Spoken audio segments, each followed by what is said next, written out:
An balima kunnafoni cakɛlaw bɔlɔlɔ matrafabaw n'o ye internet ye aw ni ɲantuma aw bisimila maliweb.net ka don kibaru kɛnɛ kan. Septembre kalo dɔ tile 11 san 2001 an ma fili san 2001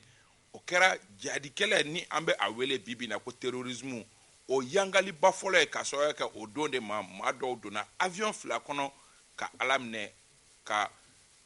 étage ba fila ko u ɲɛsin o ma ka b'o don fo bi an bɛ kɛnɛ min kan san 20 a kɔfɛ an kun fɛ a don k'a fɔ ko a kɔlɔlɔ k'a bɛ américain dɔrɔn kan an caman nisɔndiyara la nka bi a bɛ hakɛ min na o de la bamananw b'a fɔ o cogoya la tentɔ ko ni i ye duga ye mɔgɔ siw kan ko kan'a fɔ ko bɔ mɔgɔ siw kan k'i b'a fɔ ko bɔ an siw kan ni ye an donkan in sɔgɔmada in na ka aw fo ka aw waleɲuman dɔn aw ka danaya la ka ɲɛsin nin kumaso in ma kumaso min ni kɛrɛnkɛrɛnnenya la a bɛ kunnafoniw bakurubaw ta k'u di aw ma dɔgɔkun o dɔgɔkun jɛmu kan kɛrɛnkɛrɛnnen a tɔgɔ ye ko 7 sur 7 ale bɛ kunnafonidilaw wele walasa ka kuma jamana kunkanko kan an b'a dɔn k'a fɔ jamana kunkanko baw ye min ye nin dɔgɔkun in kɔnɔ CEDEAO ka ciden kɛrɛnkɛrɛnnenw olu bɔra an ka jamana kɔnɔ u ye tile damadɔnin kɛ yan nɔ u talen kɔ kumaw bakuruba ye jumɛn ye ani Mali ta fan jumɛn b'a la ani ɲangi jumɛn kan ka ɲɛsin Mali ma a ko la kunnafonidilaw bɛ yan an bɛna an da don ani ɲɔgɔn cɛ ka sɔrɔ k'o kunnafoni bɛ mɔnɔbɔ ka na bi anw yɛrɛ ka kunnafoni kolo girinba kan ni o ye dɔ ka fara fanga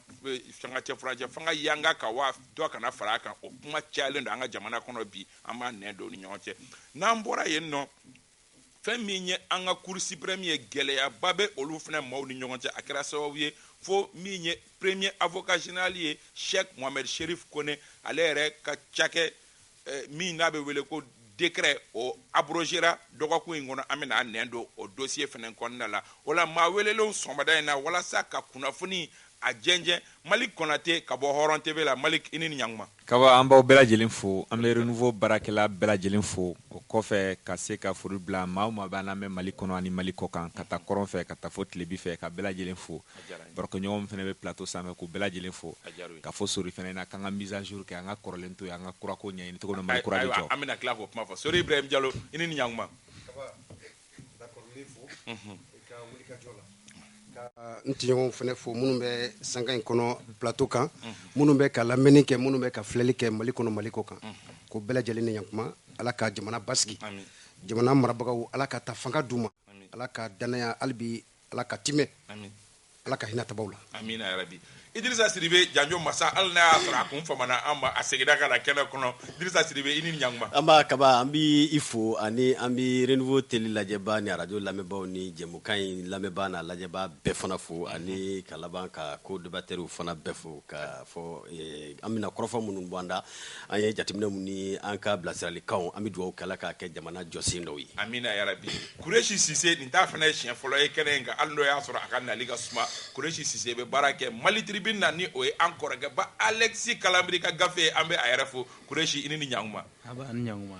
a b'an sɔgɔma donc an bɛ bɛɛ lajɛlen fo a diyara an lamɛnbaa bɛɛ lajɛlen fo a diyara bɛɛ lajɛlen ye ala k'an bɛn sababa ye amina yarabi an t'a ko bila da girin dala an bɛ don an ka bakurubaw kɔnɔ nka yanni o cɛ an b'a dɔn k'a fɔ an kɛrɛfɛ jamana Laginɛ fanga dafiri kɛra yen nɔ fanga dafiri min ni hali CEDEAO m'a fɔ ko Alpha Condé ka segin fanga la Mali tour de table kelen bon CEDEAO m'a fɔ Alpha Condé ka segin fanga la mais tɔw ta la u b'a fɔ ko a ka segin fanga la parce que Alpha Condé ka nin ko in a kɛra cogoya min na ani tɔw ta an bɛ se k'a fɔ a ma kɛ cogoya kelenw na barisa tɔw ta la i b'a ye k'a fɔ soit mouvement hali n'i y'a sɔrɔ k'a fɔ mouvement dɔw wulila à la suite de ça k'a fɔ ko président bɛ taga mais nin ta la hali ni mouvement dɔw wulila mais i bɛ taa sɔrɔ waati dɔ kɛra a dara parce que élection organisera ka fɛnw kɛ Alpha Condé ta maa si tun ma sigi n'a ye k'a fɔ dimanche ka a kɛwale nin bɛ kɛ an y'a ye k'a fɔ force spéciale mɔgɔw wulila parce que force spéciale fila de tun bɛ Laginɛ kelen dɔ o ye présidence ta ye kelen dɔ o ye Mamadi no Alpha Condé yɛrɛ ye o ye k'a fɔ k'a bɛ a yɛrɛ a majamu k'a fɔ ale baara mun kɛ ale ye nin créer a ye nin créer a ye o ye a bɛ Mamadi Doumbia in ka commentaire kɛ mɔgɔ min don k'a fɔ ko c'est un soldat aguerri a bɛ se baara la a n'a ka mɔgɔw bɛ se fɛn donc olu de wulila ka nin fɛn kɛ donc n'i ye kunnafoniyaw jateminɛ a bɛ fɔ yɔrɔ dɔ la k'a fɔ ko Mamadi tun minɛna k'a ka mɔgɔw wulila cogo min na ka libérer dɔw b'a fɔ ko ayi k'a tun ma minɛ mais k'a ŋunuŋunu kan tun bɛ sen na cogo min na Mamadi k'a bɛna minɛ ka bɔ a place la ka maa wɛrɛ bila a nɔ la donc k'o sababu la k'a wulila ka nin coup d'état kɛ mais n'i ye Mamadi yɛrɛ ka kumakan lamɛn a ka déclaration fɔlɔ yɛrɛ lamɛn dimanche don yɛrɛ a y'a yira k'a fɔ u ye nin kɛ parce que kiiri tigɛcogo tun tɛ ka kɛ k'a kɛ a sen kelen k'a tun bɛ ka kɛ fankelen ma kiiri ye filanan ye jumɛn laginɛkaw bɛɛ lajɛlen bɛ se ka don da kelen fɛ ka bɔ da kelen fɛ cogoya jumɛn na sabanan ye min ye k'a tɛ fɛ laginɛka Mali a jo bɛ Alpha Condé la wa bon ne bɛ se k'a fɔ quelque part a jo bɛ Alpha Condé la parce que Alpha Condé ye kɛlɛ dɔ de kɛ yan'a ka se président ma o kɛlɛ tun ye jumɛn ye o ye ka démocratie sinsin Laginɛ kɔnɔ a y'o kɛlɛ de kɛ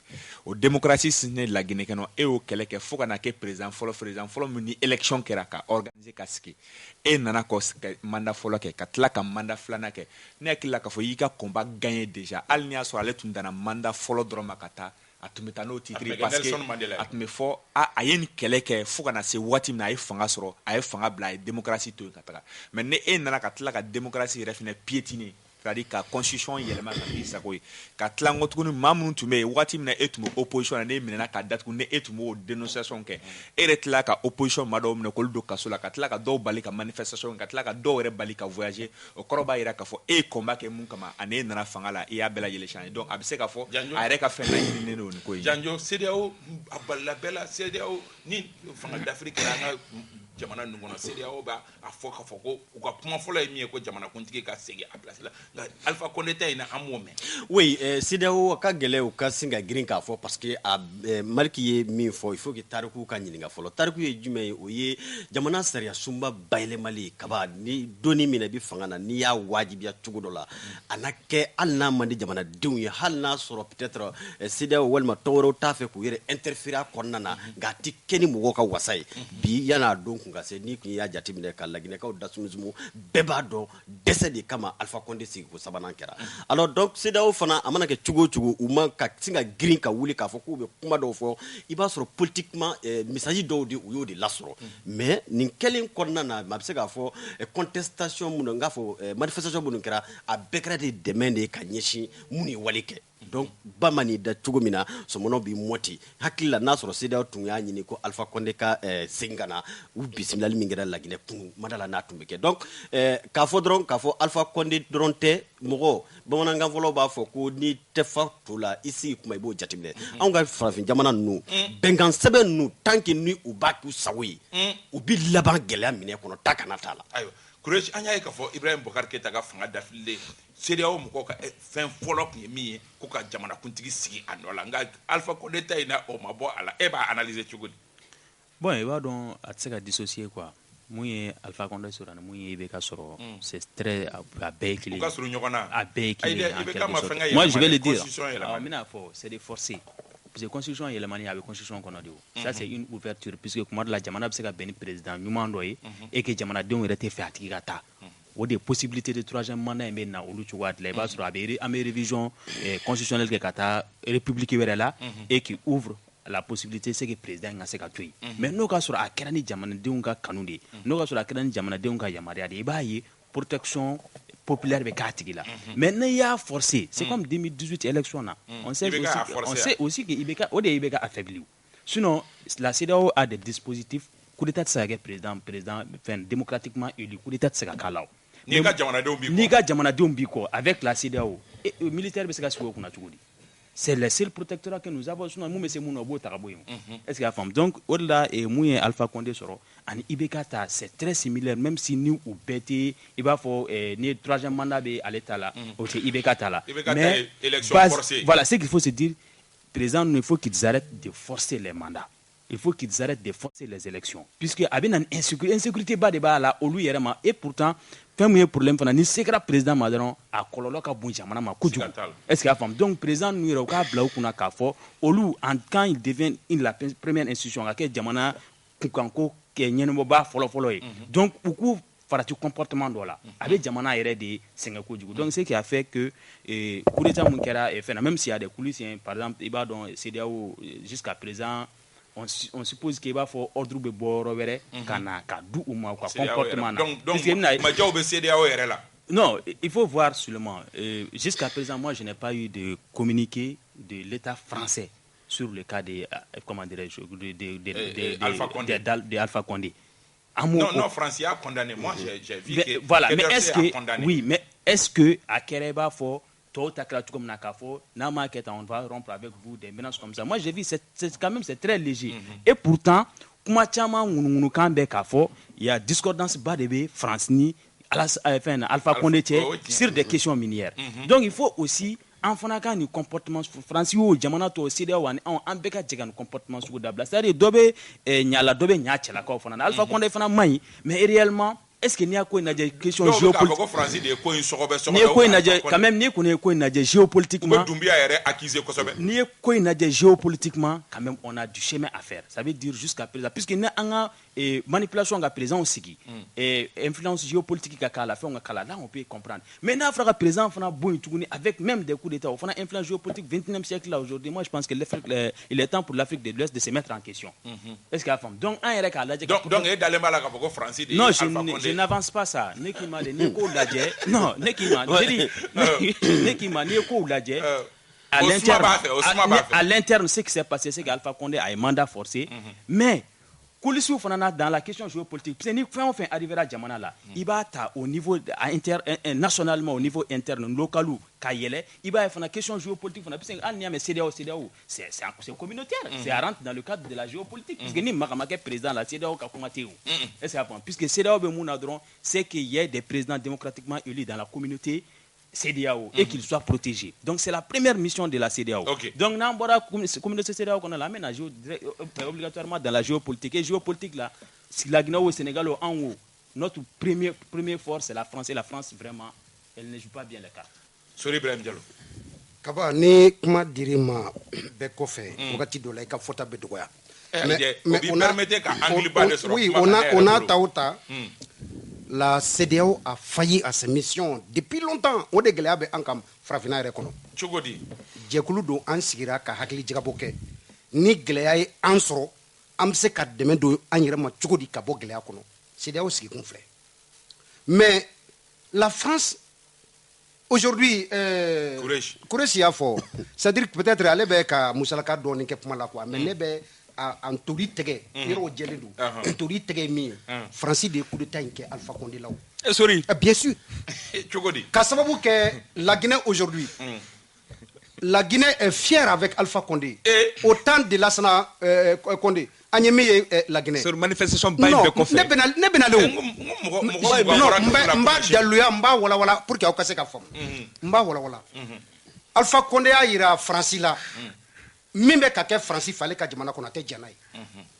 fɛn o fɛn bɛ sɔrɔ fɛn fɛn bɛ la Guinée mais o ma daminɛ Alpha Condé la aw b'a to yen n bɛ kuma n bɛ n ta ɲɛfɔ laissez-moi le temps de parler aw kumana je vous ai écouté très sagement donc je voudrais aussi en retour qu'on m'écoute Kaba Alpha Condé y'a yira Faransi la fɛn min bɛ ne ka dugukolo kan ne de ta don ne ka fasodenw de ta don a nafa a bɛ fɔlɔ an de la ni aw ma ta ne ka dabada ma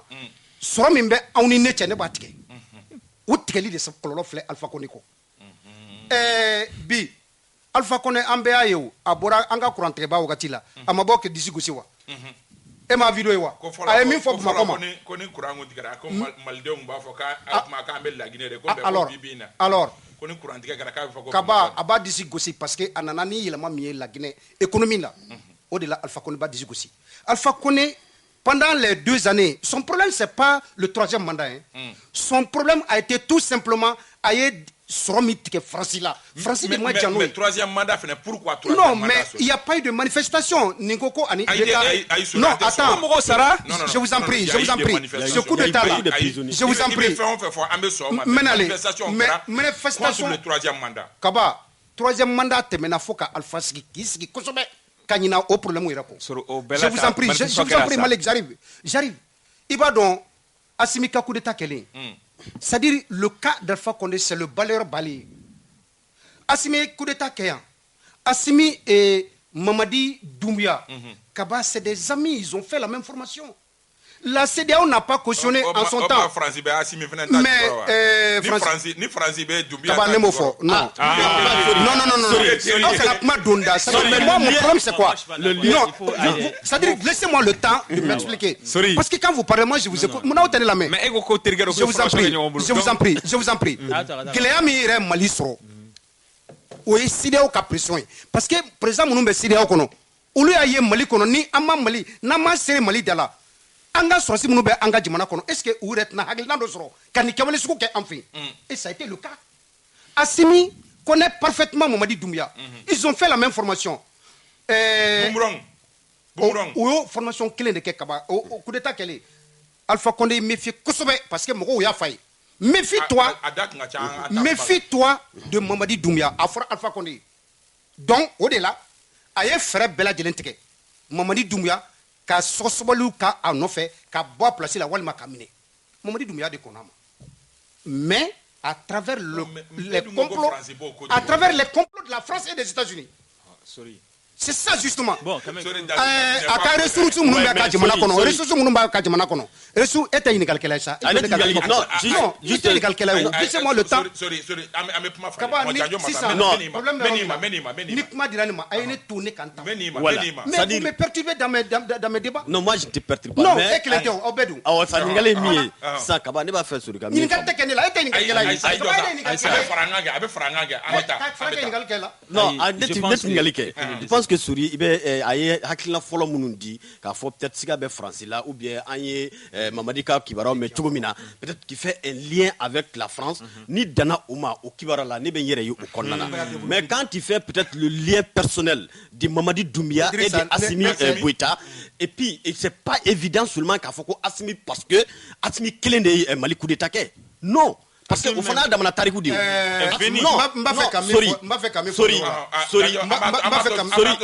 juste ne ba feka boni kono dron ka fo et il a développement folo munuke mi se ka son maintenant lien que c'est-à-dire la personne de Mamadi et de Assimi ka soro imam Mali coup d'état tarikou don je pense qu'il bifli très bien. Assimi de la cour on a tout dit. Au final dans la kibaradi. Non parce que il faut pas gagner un coup d'état, celui qui est à la tête, c'est lui qui est le premier responsable. C'est pas la même chose. Non, c'est pas la même chose. Au fait, le rôle du sous, c'est le premier responsable. Assimi n'était pas à la tête du évidemment. C'est ça. Kaba. Ça c'est officier. Mais en tout état de cause, je voulais tout simplement continuer parce que le balayeur, ça veut dire quoi? Alpha Condé a fait près de la Mamadi Doumbouya parce que à Nyambe fin de natola là c'est ce que nous tara ka nyasi ama ka sababu ke ka foka ba fika coup d'état kala donc Mamadi Doumbouya konalema CEDEAO ne peut pas demander à ce que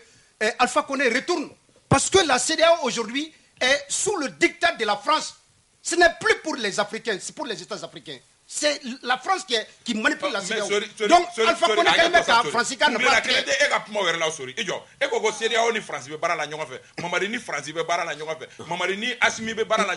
Non.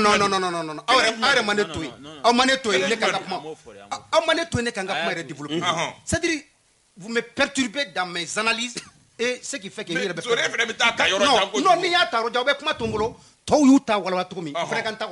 Continue. Donc, si ça très bien, on va dossier très rapidement. Fin flagrant de Donkaba. Balayeur, Alpha Condé près de Kouma fait Mamadi Konama. Quel est Flana Francis, Alpha Condé ressources tagé Francis là. Francis be fin sur la Guinée. Alpha Condé jo ani Francis. Aujourd'hui, au colon de Sera Alpha Condé. Et la CEDEAO ne peut pas demander à ce que Alpha Condé retourne parce que Alpha Condé ne fait plus encore l'affaire de la France. Et la CEDEAO est manipulée par la France. Donc voilà le problème. C'est Alpha Condé. Je le soutiens. On a besoin des présidents qui raisonnent. Amia ka fo o CEDEAO kelen kunganko la ambado ka fo wakati ni wakati ubina kana anga fanga cha France fanga kime o de la kabi kari temene CEDEAO ka chiden kerengana na nyemne baga e good luck Jonathan ye apembe anga jamana kono ani ma chama ba e nyogon parti politique ou société civile premier ministre jamana kunti ani bela jelen kelen ko ka nyogon ye conclusion folo muno ni otora mo chama ngola o e ka fo CEDEAO ko kalata ko nya la kale nyeta ka bala bara la mi ba ira la ko kalata o se ga ke o wakati ko folena sori e ka jatemne e jme CEDEAO ko kuma iko ko kuma ko fola ka kaba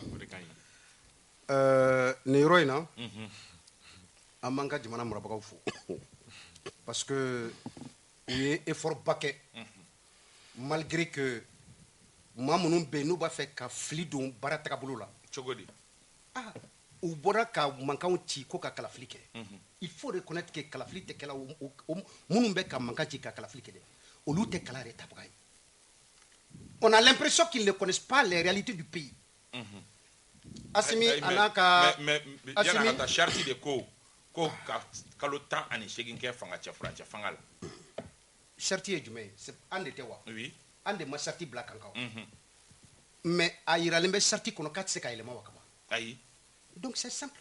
CEDEAO nana san kelen tɛmɛnen kɔ a ye nana kana ɲininkali de kɛ.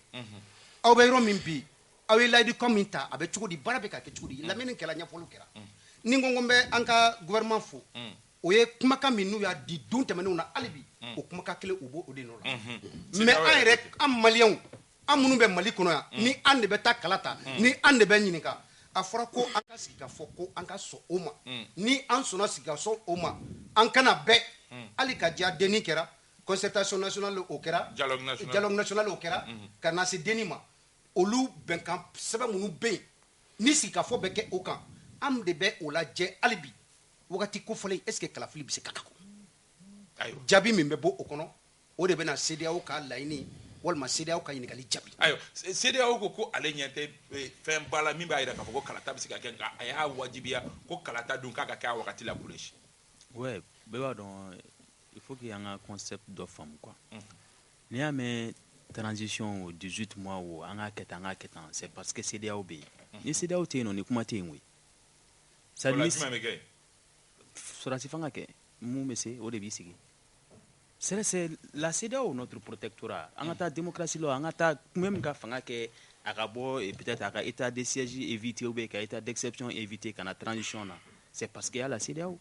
Et CEDEAO pour qu'entrer à transition là puisqu'il n'y avait pas d'intérim possible puisque CEDEAO est pardon et puis c'est ce que moi je pense CEDEAO doit arrêter. Il faut que la CEDEAO arrête de lire émotionnellement les choses. Il faut émotionnellement, j'ai dit par exemple le cas d'Alpha Condé, troisième mandat, Al Nafora a Kera à Maï, mais il a violé par la logique. Ou des révisions constitutionnelles de Moi, je pense qu'il fallait tous les peuple guinéen qui ont assadi à des révisions constitutionnelles avec lui. C'est-à-dire il faut prendre puisque c'est là où tu sais qu'il y a des gérer quoi. Dans ce cas, un chef d'État, nos souverainetés d'État, nous allons les perdre. Est-ce qu'il y a femme? Mais c'est là où on a tout cas fort bon troisième mandat de Bénin ou des Kama ou bien à population battue, à une population mais qu'elle est là, c'est-à-dire qu'il faut qu'on lise les choses par des principes. Il a été élu. Est-ce qu'il y a femme? Ni c'est là où c'est-à-dire qu'elle prenne des mesures pour que les peuples arrêtent de s'amuser avec les élections. Est-ce qu'il y a femme? Puisque le peuple Braton n'a pas ou basiki kafo n'a un président kolonsigi n'a mania de la coup kala. Or à chaque fois que coup d'état kera, jamana be binde de kujugu. Mais ni mogo ya don qu'on a un président élu. Anyana amanya ce sont ces mandats de 5 ans qu'il va faire. Iba et mogo na kulenga d'abla élection puisqu'on peut pas laisser les armes des urnes pour aller prendre des armes des fusils. Il faut qu'on évite. Donc ne bolodron CEDEAO bika et comment dirais-je aux lectures émotionnelles mon kay kafo non Assimi il est de bonne foi il m'a fait ma coup d'état babani bandauta kera on sait qu'il y a effort il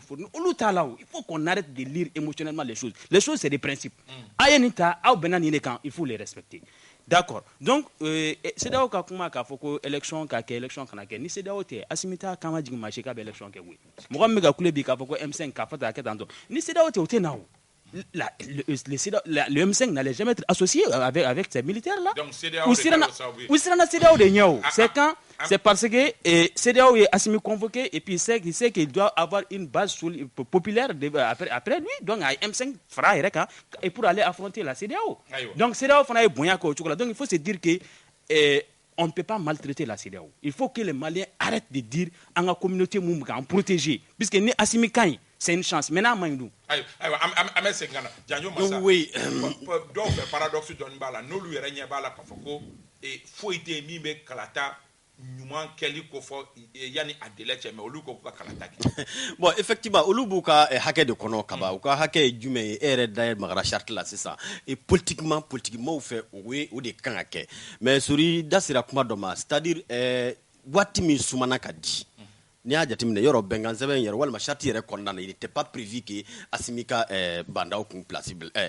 ici non mais au kera ayo wati ke au kara maintenant CEDEAO fana e communiquer minga ni communiquer kalan ka jatimine iba ye u ko uluma dalu jonjonye mimbika ayira ka fo kala timina labe mais gouvernement peut-être docteur Chogel ka référence tumika ke muni kuma dola ode ko anga assisi munu menake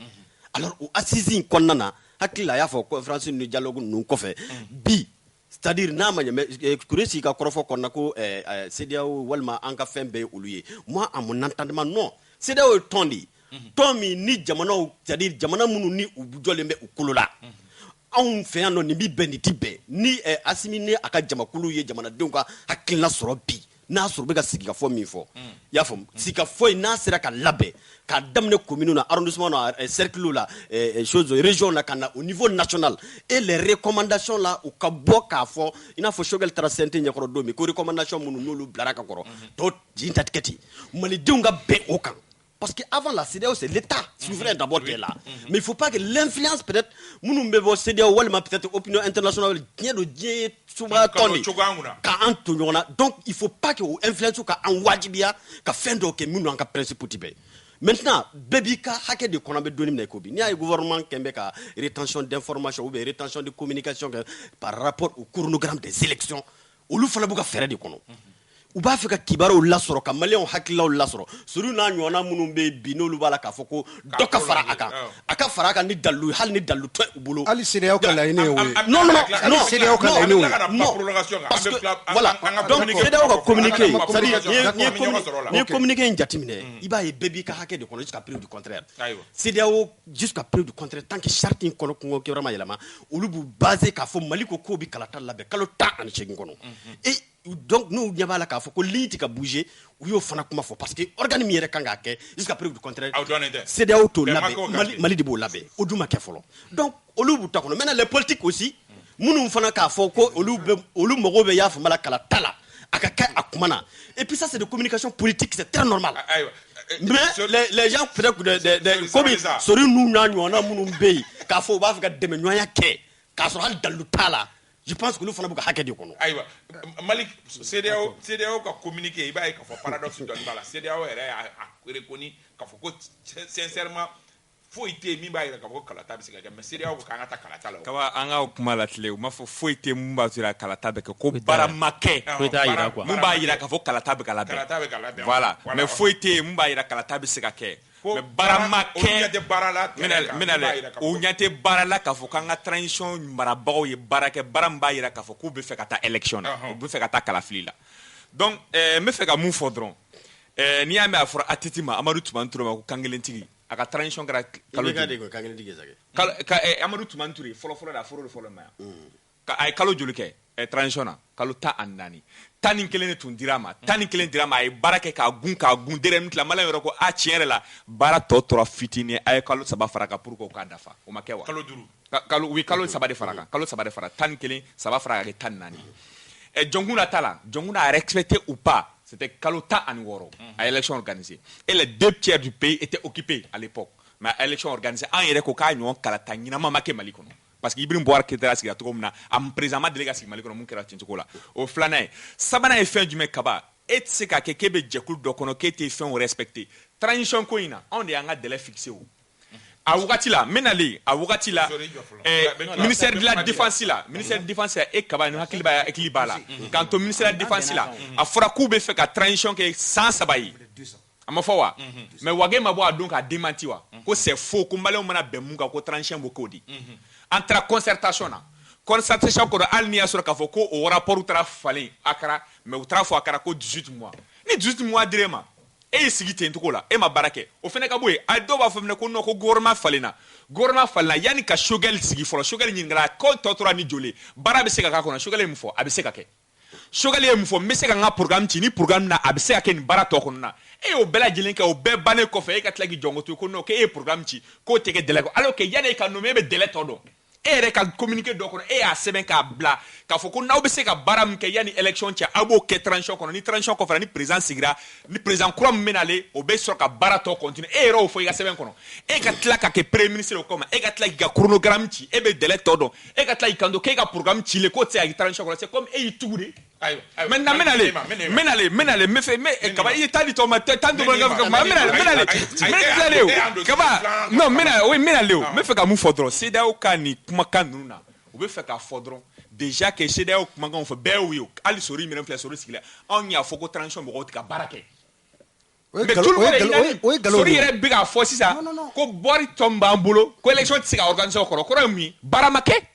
n'o tɛ ni baara tun kɛra an tun b'a fɔ sori Maliki ni baara tun kɛra an tun bɛ mun fɔ bi a tiɲɛna dɔ kɛra mais a tɔ tora nin ye est ce que an bɛ se ka la a bɛ se ka ni tɔ in bɛ se ka kurun ka bɛn nin kɔrɔ walima a tɛ se ka o tun bɛ se mais bi mun de kɛra an fɛnɛ filanan fɛnɛ jumɛn a y'i da ma chronogramme na ko CEDEAO chronogramme ka ci mais chronogramme fɔlɔ tun cilen don Muktar Wani fɛ o Choguel CNT kɔnɔ a ye mun fɔ k'o chronogramme kelen de b'a sen na jusqu'à preuve du contraire jusqu'à preuve du contraire maintenant Choguel ye kumakan fila de fɔ 24 heures kɔnɔ 24 heures kɔnɔ a kumakan fila de fɔ Goodluck Jonathan ɲinɛ a ye mun fɔ k'a fɔ délai bɛ respecté en même temps u bɛ réforme kɛ u bɛ fɛnw kɛ cogo min na élection bɛ se ka organiser ani société ka ɲini a y'o mun fɔ kɔnɔ a n'a ye mun fɔ diplomate ɲina c'est complètement diamétralement opposé c'est comme Jɛgɛjara ni Badji hali u tɛ kelen c'est-à-dire e bɛ se ka kɛ jamana ɲɛmɔgɔ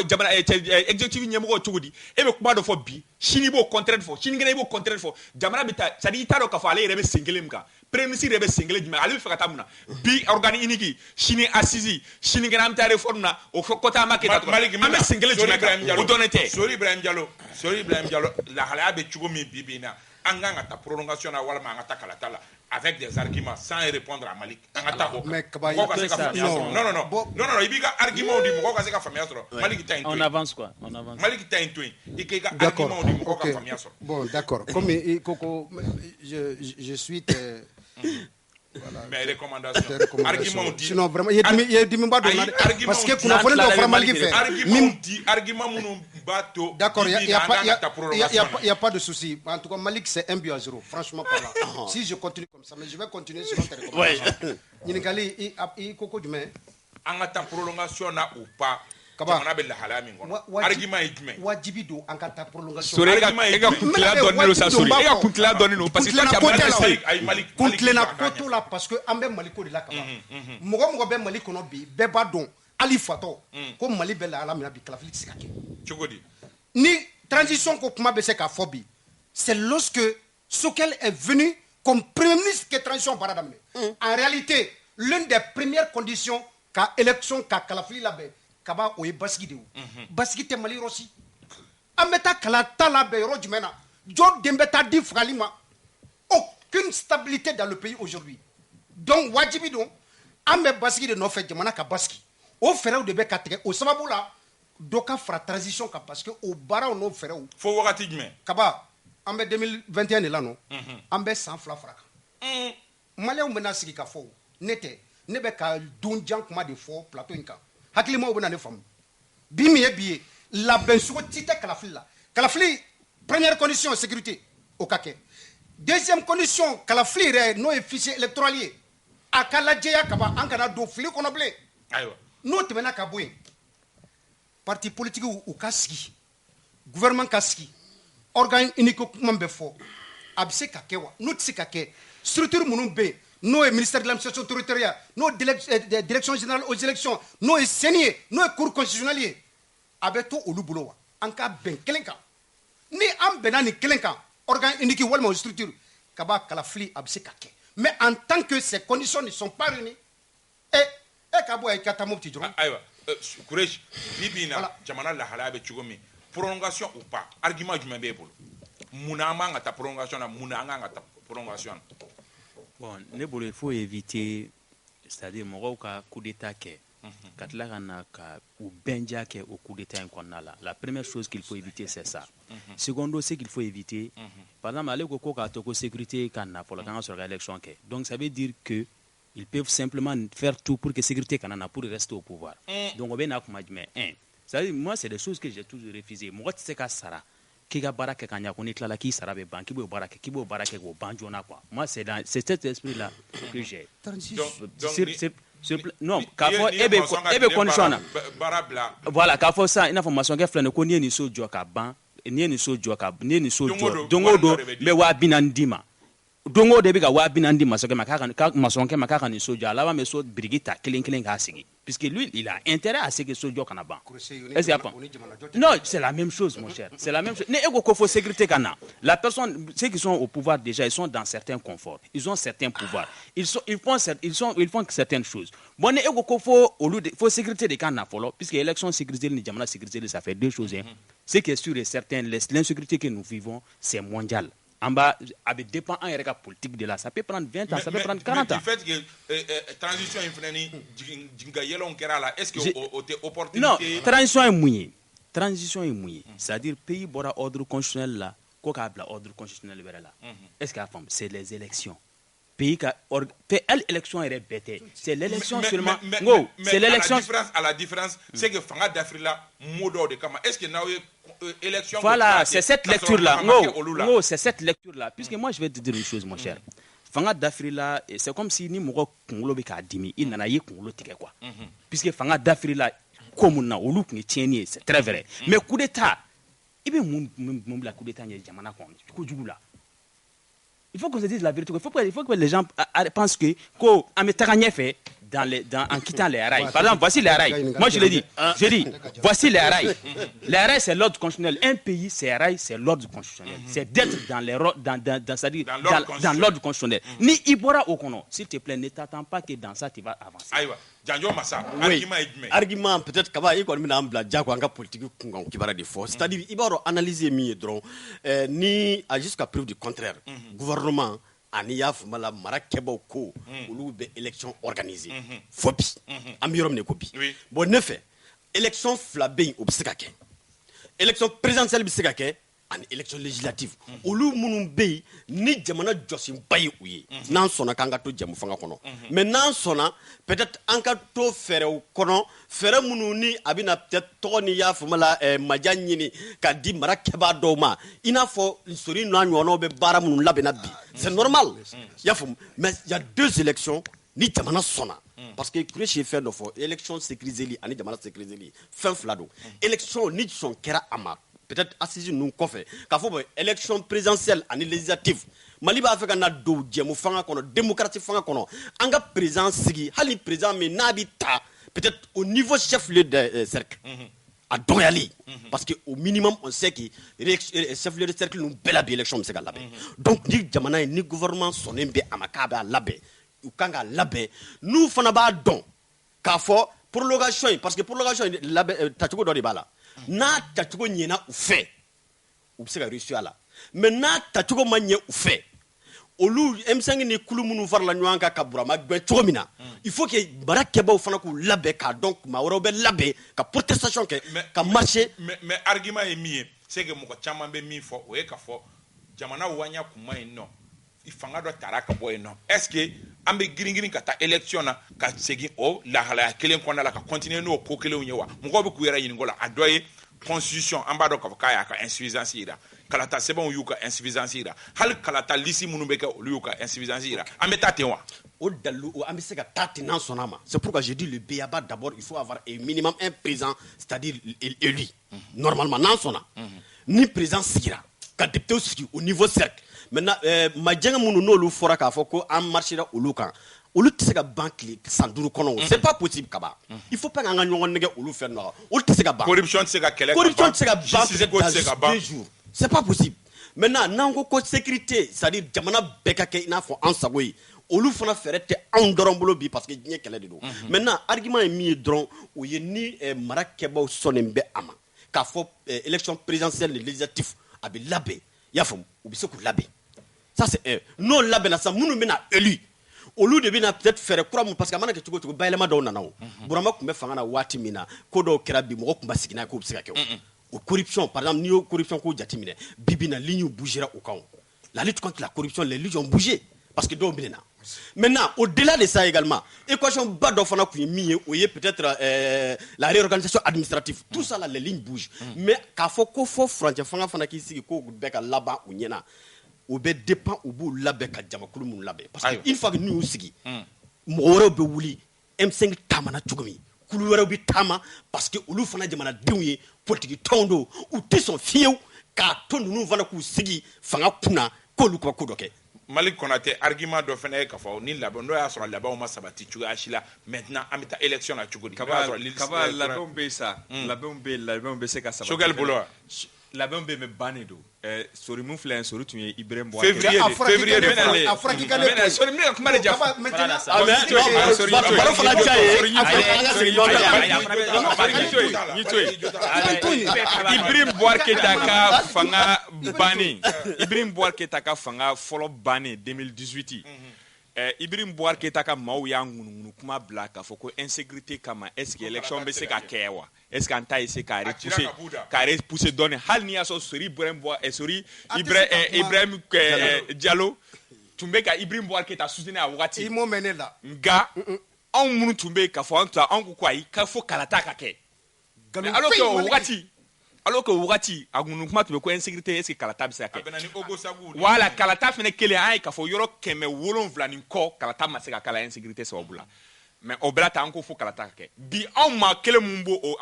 min y'a fɔ kunun ko fo jagoya ka kɛ bi anw ko ayi ko insécurité kama an ka prolonger donc an k'an yɛrɛ ka kuma ta k'a lajɛ o kelen filanan fana ye fɛn jumɛn il faut k'an ko fɔ ɲɔgɔn ɲɛna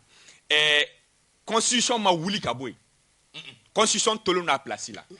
constitution bɛ se ka bayɛlɛma cogo di constitution y'o fɔ président de la république a b'a ɲini assemblée fɛ o bɛ sɔrɔ ka procéder en même temps constitution kɔnɔ a bɛ yɛlɛma cogoya min na a y'a bɛɛ lajɛlen fɔ ni nin bɛ taa ni nin bɛ taa o tɛ kɛ yala bi na jamana bɛ cogoya min na transition bɛ se ka Assimi ye président de la république a bɛ fɔ ko transition a tɛ fɔ président de la république o CNT est-ce que a bɛ fɔ o ma ko assemblée a tɛ fɔ o ma ko assemblée donc n'o fila tɛ yen constitution ko ninnu fila de b'a fɔ président b'a laɲini assemblée b'a fɛ nka an bɛ sɔrɔ ka taa référendum na est-ce que o bɛ yen wa an ko f'an k'o kɛ aw b'o kɛ cogo di ni daliluya jumɛn ye fo n'a y'a sɔrɔ a ye constitution ta k'o fili kɛrɛfɛ komi an y'a kɛ cogo min na an ye constitution ni charte bɛɛ ta ka fili kɛrɛfɛ ka Assimi ta ka kɛ président ye. Maliyɛnw de sɔn maintenant n bɛ nalen n y'o de f'i ɲɛna an bɛ to nin kɔnɔ Kolosi y'a fɔ a ka kuma kɔnɔ an bɛ to nin kɔnɔ wagati jumɛn a bɛ ban wagati jumɛn a bɛ kɛ sisan ni mun ka force bonyana bi force bɛ Assimi de la Assimi n'a ka mɔgɔw la force b'o la olu bɛ ka jamana gérer parce que coup d'état fɔlɔ kɛra u nana ni bandaw ye u ye bandaw cogo mɔgɔw kunna de parce que mɔgɔw bɛ salle kɔnɔ u bɛ ka bɛn k'an bɛ bɛn président ka waati min na Assimi bɛ télé la u bɛ ka bandaw ka fɛn fɔ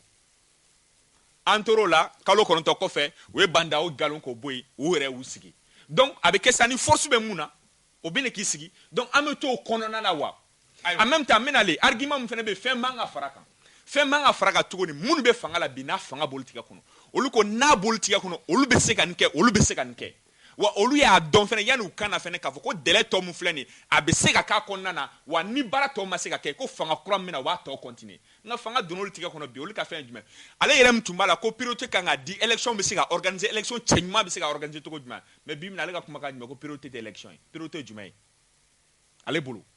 organe unique depuis a ka stratégie tun ye jumɛn ye ni mɔgɔw sɔnna organe unique sigili ma o bɛ se ka kɛ sababu ye ka dɔ fara transition kan parce que ni organe unique sigira délai dɔ de bɛ di organe unique ma cogo min na a bɛ se ka élection organiser donc n'o délai min dira organe unique ma transition tɔ min diyagoya a bɛ prolonger o tun y'a ka stratégie fɔlɔ o stratégie fɔlɔ o échouera stratégie filanan ye jumɛn o y'a bolo ko réforme a y'a ye k'a fɔ o fana min bɛ cogo min na o fana échouera stratégie sabanan ye jumɛn o ye assise de ye a bɛ k'i sinsin assise de kan sa ko assise bɛna mun fɔ ko bɛ kɛ o ye ka a yɛrɛ ka laɲini ka se k'o légitimer n bɛ sori ka yɔrɔ dɔ rectifier information dɔ bɛ yen n bɛ fɛ k'o rectifier information jumɛn ye maa ma bɛn a kan k'a fɔ ko ka bɛɛ ma bɛn a kan k'a fɔ ko organe unique rapport kɛra atelier kɛra le ministère de l'administration territoriale plus les partis politiques la société civile et les organes qui sont chargés même d'organiser les élections olu ka rapport kɔnɔna na u y'a jira ko organe unique bɛ se ka sigi nka a tɛ nin élection de organiser a bɛ ministère de l'administration territoriale ka rapport dɔ toujours o fana ye jumɛn mɔgɔ min kɛlen ka nin ko in ta otage la k'a fɔ ko organe unique diyagoya la c'est Choguel et son entourage. Si cette transition a un problème aujourd'hui, à dire vrai, c'est Choguel selon les raisonnements de Malik et autres là. Si la transition a un problème, c'est parce que Choguel, qui était fondateur même de M5, fondateur. Mais bien sûr, non. Si on a un problème aujourd'hui, si cette transition a un problème, c'est parce que Choguel est premier ministre que les Malik ne goûtent pas. Et tous les problèmes aujourd'hui de cette transition-là tournent autour de la personne de Choguel. Moi, je pense qu'Angabo Mokoko Konanga Malikoui. Très sincèrement,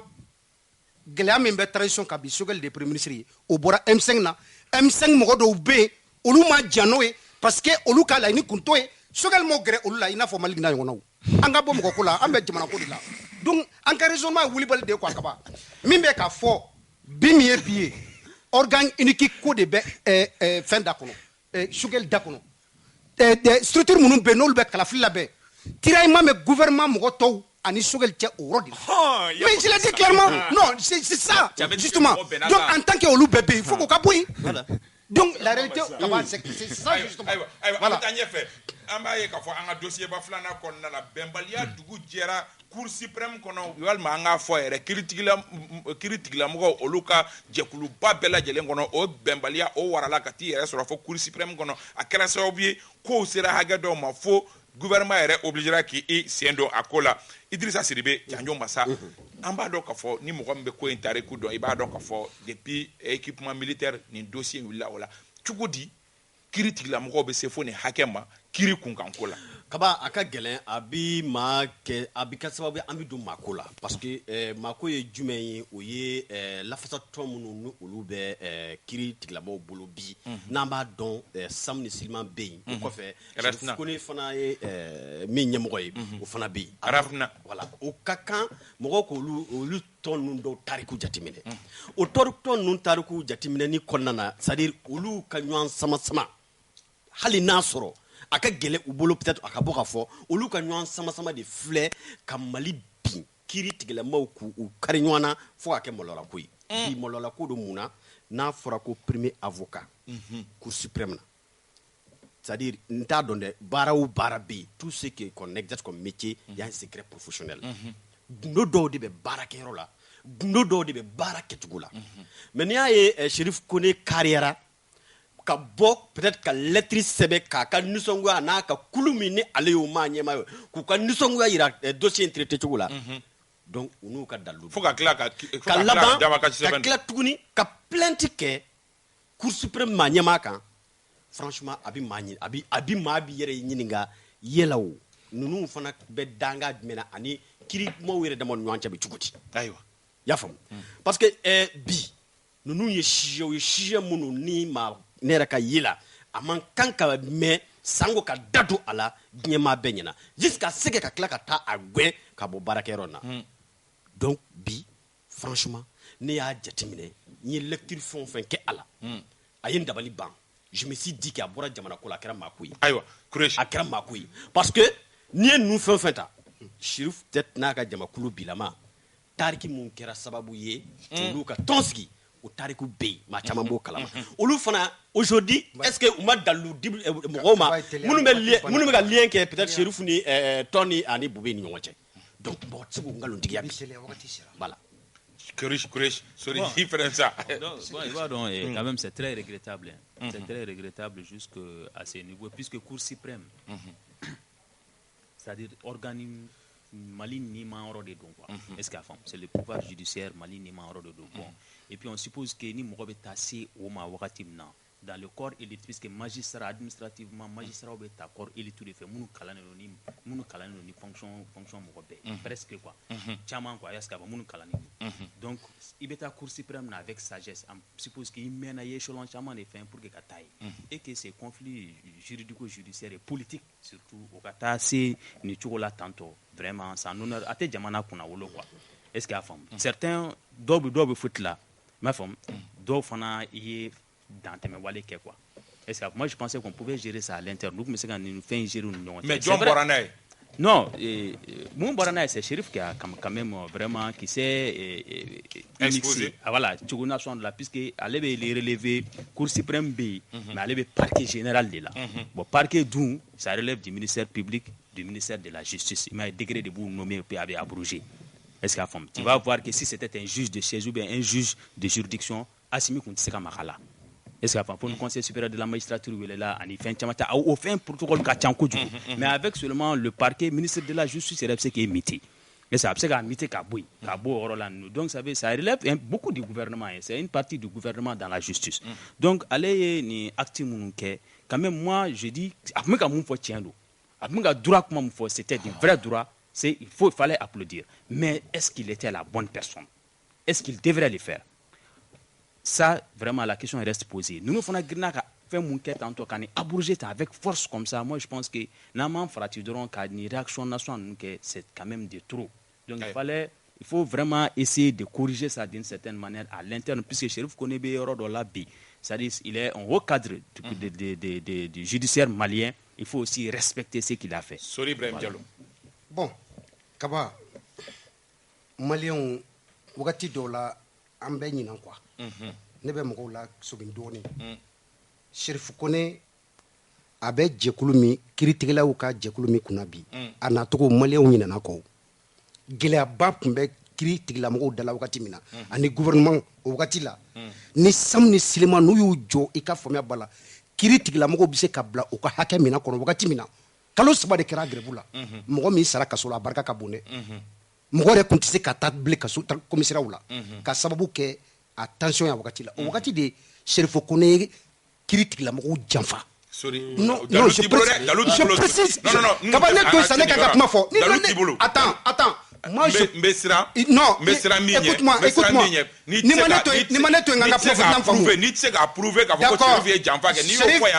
Peut-être que direction m'a interpellé. L'émission est responsabilité de boulot. Il sait qu'à prouver qu'à votre shérif est Janfake. Bon, il va tout. Mais c'est qu'à faire plateau. Parce qu'il sait qu'à prouver. Il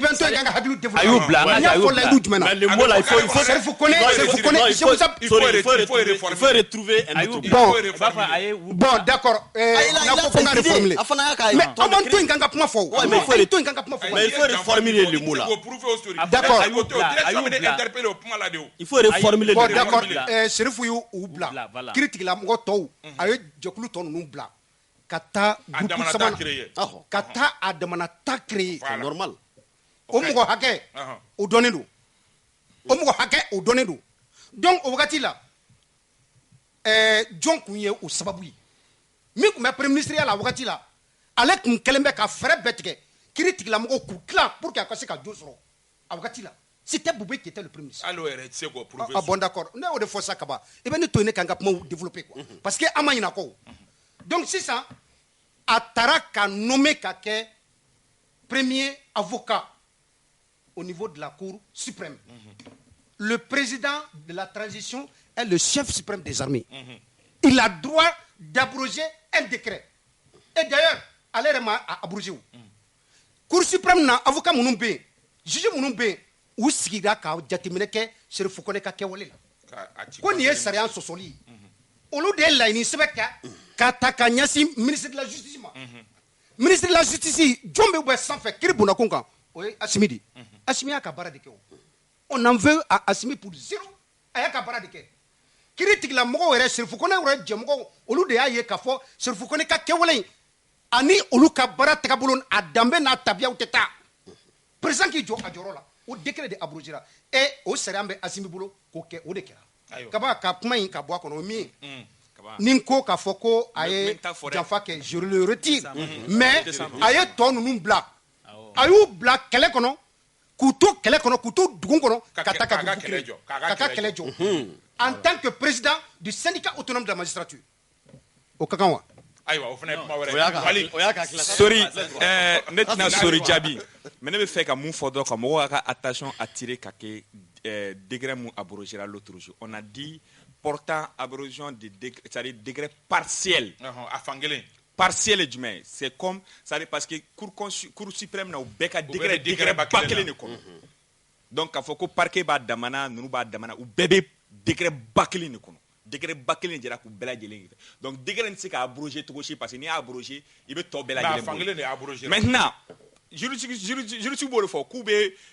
fɛn dɔ ɲini ka se ka essayer ka dɔ in nkalon ka bɔ a la quoi sinon cour suprême sigicogo la maa kelen tɛ se ka gale ka bɔ yen 5 ans d'uru ma o 5 ans kɔfɛ soit ni kelen bɛ bɔ o bɛɛ lajɛlen bɛ ci ka bɔ yen mais nin na u ye mun de fara kan partiel parce que mɔgɔw bɛ ka kuma abrogation mais u tɛ ka partiel yɔrɔ fɔ partiel ko jumɛn ce qui concerne shérif u ye dalilu da ka shérif nkalon ka bɔ yen maintenant ne bɛ fɛ ka mun fɔ bi on dit que shérif ale bɛ n t'a dɔn n b'a fɔ cogo min na réserve kɔnɔ c'est-à-dire secret professionnel k'a kan ka to de kɔnɔ a man ka bɔ kɔnɔ mais Kaba débarrer réserve la Kaba e tɛ se k'a fɔ parce que ne y'a fɔ ko outrage de magistrat ni ne y'a fɔ outrage de magistrat mun kan k'a fɔ k'o kana fɔ jɔn b'a fɔ sisan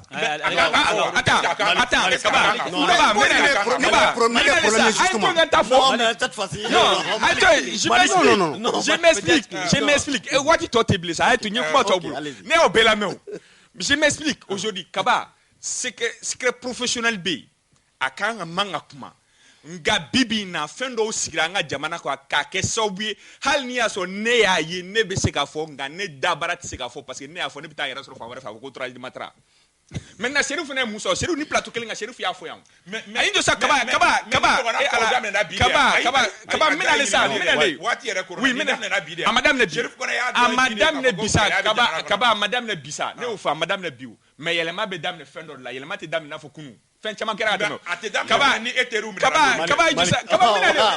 kana kuma ci ka mun da kɔnɔ kana kuma don da kɔnɔ kuma min b'a don da kɔnɔ Serif y'a fɔ plateau ka yan Kaba mɛ sa bitu mɛ tila sisan wagatinin kelen mɛ tila sisan Kaba mɛ tila sisan Serif y'a fɔ plateau ka yan il parle en tant que président de l'association malienne des poursuivants et des poursuivants. Donc, mais il est avocat général. Oui, même si Sam Silima, ils ne sont pas des magistrats, ils ne sont pas des juges. Non, attends. Kassoge m'a conférence de presse qui a. Il n'a pas organisé conférence de presse quand il était à la pour s'attaquer à quoi? C'est pour s'attaquer à quoi? Menale ça, mena mun fodron. Angana fo. Ko parce que kunu ama kuma ko ama kuma. E ma Shaima Teo. Malik Sabali. Malik namesa Malik. C'est même demander yé ni bara. Moi je peux c'est-à-dire ouais, mais nane ba fika mi fodron. Malik yi kuma do fo. Oye procureur de l'association président. Donc normalement, il est vraiment bon aussi qu'à procéder ni toilettage fin là parce que pardon poste de nomination d'obi ani ka laban ka ke syndicat walma association de nyemboy a problème la nature si c'était peut-être un avocat ou encore mi na le contenu poste na et aller ku association ou bien hali chargé de communication ou kan faire nous tout piloter moi à mon avis ou de kagne mais il ka jamana ka danaya soro ka laban tukuni ka autonomie do soro tukuni ka boni jamana kunga ukibara do de s'attaquer à ça ambe au foka awal mado au frère ouais Adamanasi pas forcément non Bemake Ola doit go koni haute cour de justice ko paraverbe non voilà mo de bodo ambe au foka awal mado wakati corona Malik wakati corona bintu na bolo be nega karafela Ousmane Togo réalisation ambe au foka wala nyumado fode kone ki faut aba kuyate yanfo segu ki faut Mohamed Dougaraka il faut kanumbaka fait groupe WhatsApp